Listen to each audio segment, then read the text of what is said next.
She was screaming and bleeding. The creature didn't bother further and just started eating my friend alive. Hi. My name is Sophia.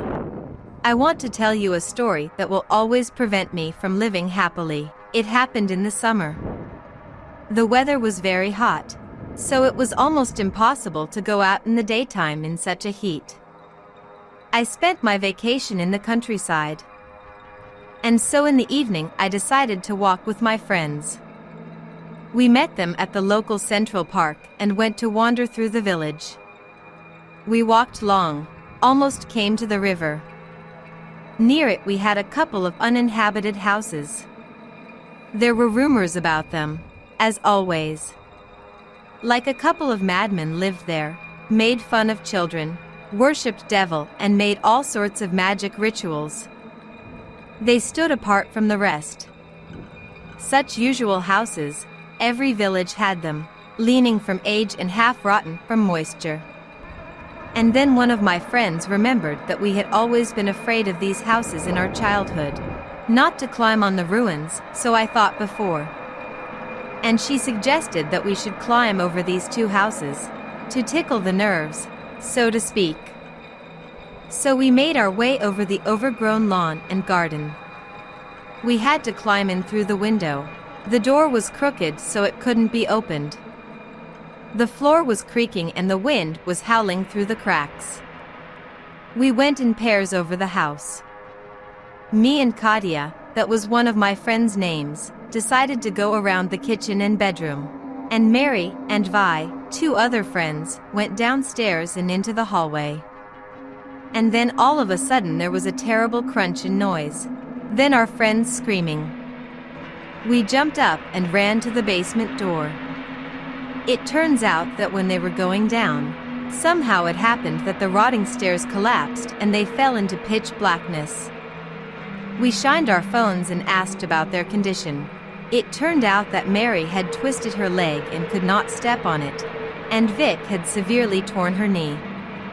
I offered to stay and chat with the girls, and Katia wandered off to get help. When she left, I sat down on the floor and started chatting with the girls. Now we realized that we were going to be punished, and very seriously. But after listening we heard nothing and calmed down, when suddenly Vic shrieked. She screamed that something licked her leg.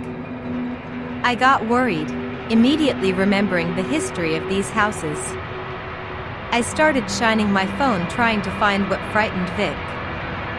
Phone light flashed around the room, but in vain. Having seen nothing, I told the girls that they are too impressionable. The girls screamed and asked me to shine the light on them.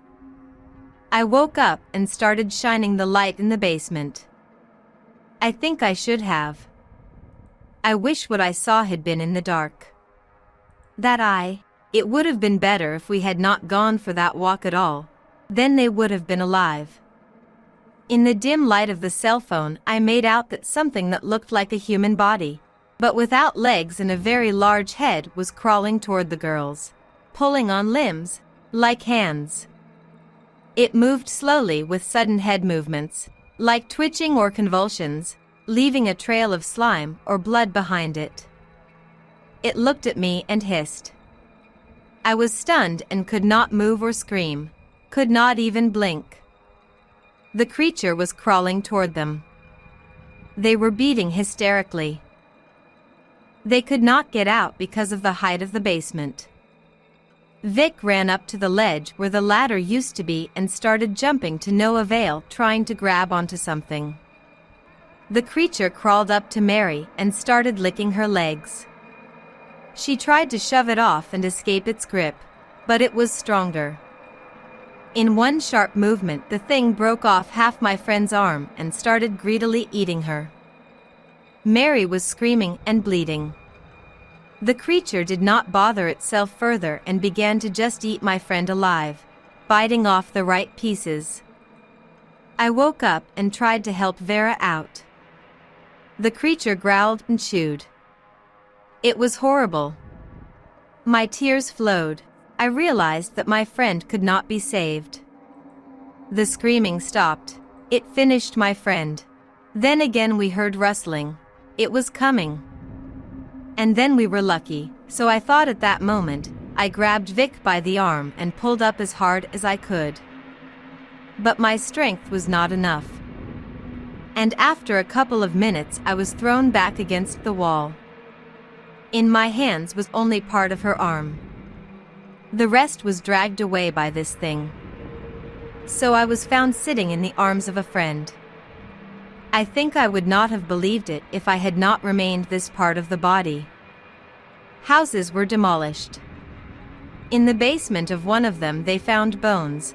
According to the description, they had been gnawed recently, and the basement of the other one was equipped like a dungeon or torture chamber. I think that's where the couple tortured their children. The only thing is, what kind of creature was it and where did it go?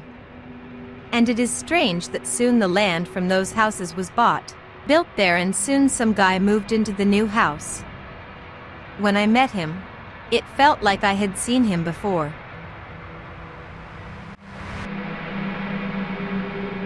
If you liked the story, please subscribe and like. Till tomorrow.